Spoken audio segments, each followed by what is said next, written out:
नमो नमः विद्यार्थियों, संस्कृत विषय की कक्षा 8 में TSN ऑनलाइन क्लास पर आप सभी का स्वागत है।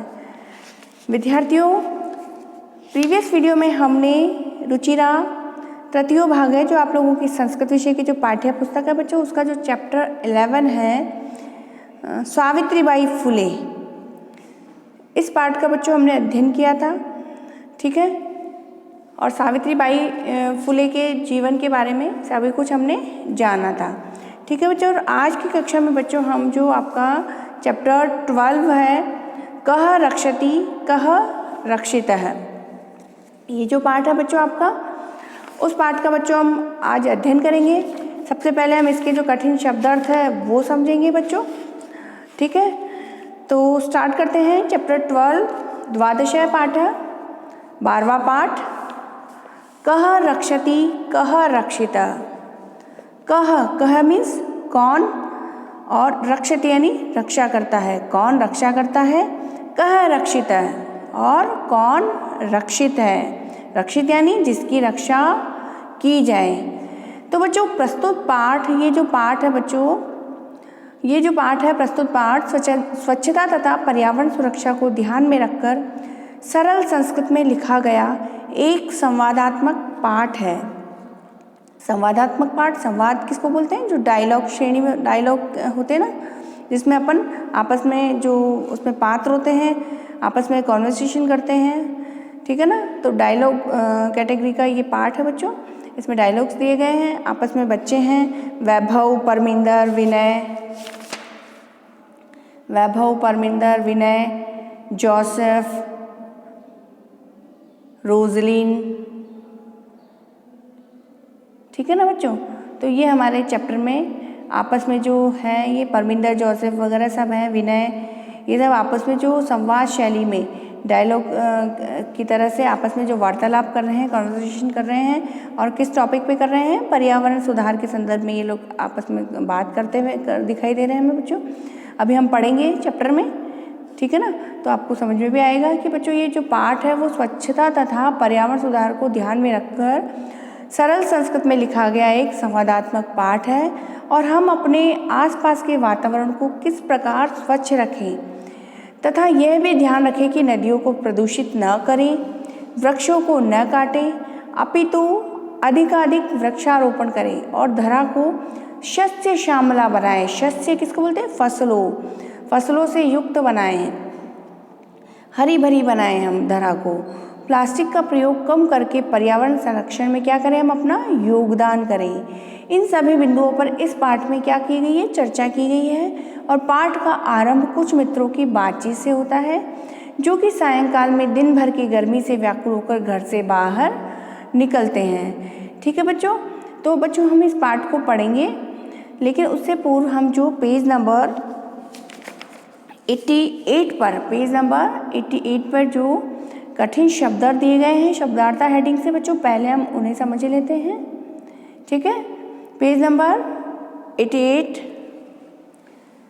पर पहला कठिन शब्द है बच्चों विद्युत भावे। विद्युत प्लस अभावे, इसका संधि विच्छेद होगा। विद्युत भावे यानी बिजली चले जाने पर। विद्युत किसको बोलते हैं? लाइट, बिजली। ठीक है, तो बिजली चले जाने पर। अभाव मतलब रिक्तता। तो विद्युत भावे का पूर्ण रूप से अर्थ क्या होगा? बिजली चले जाने पर। नेक्स्ट मीनिंग है बच्चों प्रचंडोष्मणा। प्रचंड प्लस ऊष्मणा, इसका संधि विच्छेद है जो कि ब्रैकेट में दिया गया है। प्रचंड का अर्थ क्या होता है? बहुत अधिक, अत्यधिक कह सकते हैं हम। ठीक है ना, और ऊष्म यानी गर्म। ठीक है ना, तो ऊष्मणा यानी गर्मी। तो प्रचंडोष्मणा का पूर्ण रूप से अर्थ क्या बनेगा? बहुत गर्मी से। नेक्स्ट मीनिंग है बच्चों निष्क्रामति का अर्थ होता है निकलता है। नेक्स्ट है अवरुद्ध का अर्थ होता है रुका हुआ है। नेक्स्ट है स्वेद बिंदव है। स्वेद किसका पर्यायवाची है? पसीने का पर्यायवाची है। ठीक है, और बिंदव मीन्स बिंदु या बूंदे, ठीक है ना। तो स्वेद बिंदु या स्वेद की बूंदें यानी कि पसीने की बूंदें इसका अर्थ होगा। ठीक है। नेक्स्ट बच्चों, स्वेद धारा इव। स्वेद धारा इव, स्वेद यानी पसीना, पसीने की धाराएं, इव यानी के समान या सी। तो स्वेद धारा इव का पूर्ण रूप से अर्थ बनेगा पसीने की नदियाँ सी। ठीक है। नेक्स्ट मीनिंग है बच्चों प्रस्रवंती। प्रस्रवंती, तो इसका अर्थ होगा बह रही है, जो हवा जो बहती है ना उसे कहेंगे प्रस्रवंती। नेक्स्ट है निदाग ताप तप्तस्य। कितने वर्ड है इसमें? 3 वर्ड है बच्चों। निदाग ताप तप्तस्य, ताप तप्तस्य यानी कि इसका अर्थ होगा ग्रीष्म के ताप से दुखी मनुष्य का। ग्रीष्म के ताप से दुखी मनुष्य का। नेक्स्ट है पुंसो भयार्दित तस्येव।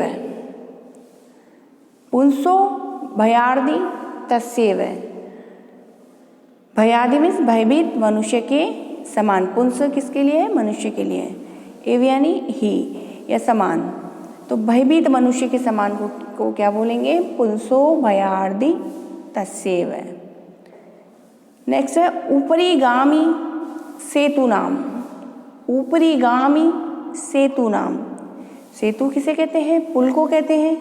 ऊपरीगामी यानी कि ऊपर की ओर, जो आजकल बच्चों ऊपर की ओर जो पुल बनाए जाते हैं ना, तो उसे क्या कहेंगे? ऊर्ध्वगामी पुल यानी कि नीचे तो सड़क होती है और उसके ऊपर वापस से पुल बना करके एक से और भी मेट्रो वगैरह के जैसे मार्ग वगैरह जो बनते हैं पुल और ओवर ब्रिज बनाते हैं, उसी को कहेंगे ऊपरीगामी सेतु नाम, ऊर्ध्वगामी पुलों के।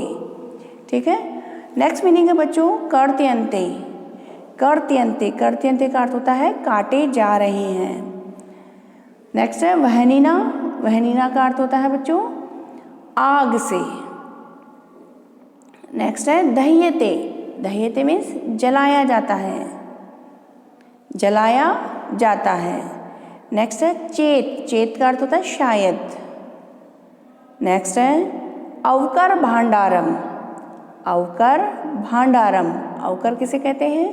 जो कूड़ा कचरा जो होता है उसे कहते हैं, और भांडारम यानी ढेर, इकट्ठा जो कलेक्ट होकर के एक जगह रहता है कचरा, उसे कहते हैं।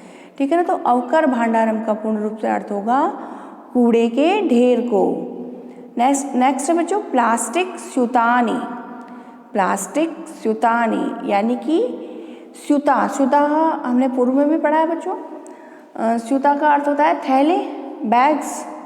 ठीक है ना। तो प्लास्टिक के थैले या बैग्स भी कह सकते हैं, और लिफाफे यहाँ कह रखा तो वो भी ठीक है। तो प्लास्टिक स्यूतानी का अर्थ होगा प्लास्टिक के लिफाफे या प्लास्टिक के बैग्स या थैले बोल सकते हैं। ठीक है। नेक्स्ट है बच्चों turn the page students, 89 page number पर। पहला मीनिंग है बच्चों इवा चरामह। इवा चरामह, इव प्लस आचरामह, इसका संधि विच्छेद है। इव का अर्थ होता है ही के समान, और आचरामह आचरण व्यवहार को कहते हैं। ठीक है ना। तो इवाचरामह का पूर्ण रूप से अर्थ होगा बच्चों के समान व्यवहार करते हैं। नेक्स्ट मीनिंग है बच्चों क्षिप्यते। क्षिप्यते, क्षिप्यते का अर्थ होता है बच्चों फेंका जा रहा है। नेक्स्ट है आहूय। आहूय का अर्थ होता है बुलाकर या आवाज़ लगाकर। अपन किसी को आवाज़ लगाते हैं, बुलाते हैं ना, तो उसको क्या कहते हैं? जैसे आह्वान करना कहते हैं संस्कृत हिंदी में, आह्वान किया। तो यहाँ पर है अर्थ आहूय। इसे क्या कहेंगे? बुलाना या आवाज़ लगाकर को क्या कहते हैं? आहूय। नेक्स्ट बच्चों मार्गे भ्रमत्सु। मार्गे भ्रमत्सु, मार्गे मीन्स वही रास्ता, मार्ग, और भ्रमत्सु में भ्रम धातु है, यहाँ पे भ्रमण चलने वाले, चलने के अर्थ में आती है। ठीक है ना। तो भ्रमण करने के अर्थ में यहाँ पर अर्थ होगा कंप्लीटली रास्ते में चलने वालों पर। मार्गे भ्रमत्सु मीन्स रास्ते में चलने वालों पर, नेक्स्ट मीनिंग है बच्चों देयाहा। देया का अर्थ होता है बच्चों देने योग्य। नेक्स्ट मीनिंग है बच्चों विकीर्णम। विकीर्णम, विकीर्णम का अर्थ होता है बिखरा हुआ। नेक्स्ट है संग्रह्य। संग्रह्य संग्रहण करना, इकट्ठा करना, कलेक्ट करना, एकत्रित करना, ठीक है ना। तो इकट्ठा करके को क्या बोलेंगे संग्रह्य। नेक्स्ट मीनिंग है बच्चों शाक फलानाम आवरणे सह।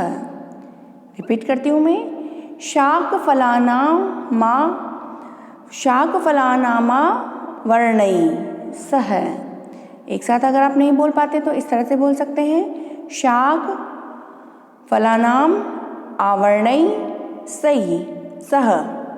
ठीक है, रिपीट करती हूँ शाक फलानाम आवर्णई सह। ठीक है, अब शाक मीन्स सब्जियाँ, फल फ्रूट्स को जानते ही हो। ठीक है, और आवरण सब्जियों और फलों का ऊपर के जो आवरण होता है यानी कि जो उसके जो छिलके होते हैं, सह मीन्स साथ, यानी कि पूर्ण रूप से इसका अर्थ होगा बच्चों सब्जियों और फलों के छिलकों के साथ। नेक्स्ट बच्चों पीहिते अवकर कंडोले। पीहिते अवकर कंडोले। पीहिते मीन्स ढके हुए, अवकर वो जो कचरे को कहते हैं, कंडोले उसका बॉक्स, कचरे का बॉक्स को क्या कह सकते हैं हम, कूड़ेदान या डस्टबिन बोलते हैं।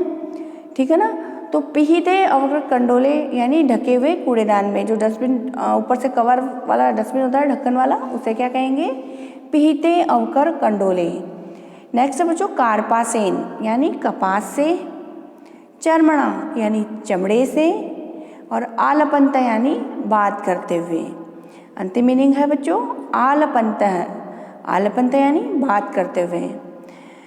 तो बच्चों आज की कक्षा में हमने जो आपका चैप्टर 12 है कह रक्षति कह रक्षित है, इस पाठ के बच्चों सभी कठिन शब्दों के अर्थों को समझा। बच्चों हमने आप सभी इन कठिन शब्दों के अर्थ को याद करें, लर्न करें बच्चों। ठीक है, और आज की कक्षा में बच्चों इतना ही। अगली कक्षा में हम इस पाठ का हिंदी अनुवाद समझेंगे। अगली कक्षा में फिर मिलते हैं बच्चों, तब तक के लिए शुभम मंगलम।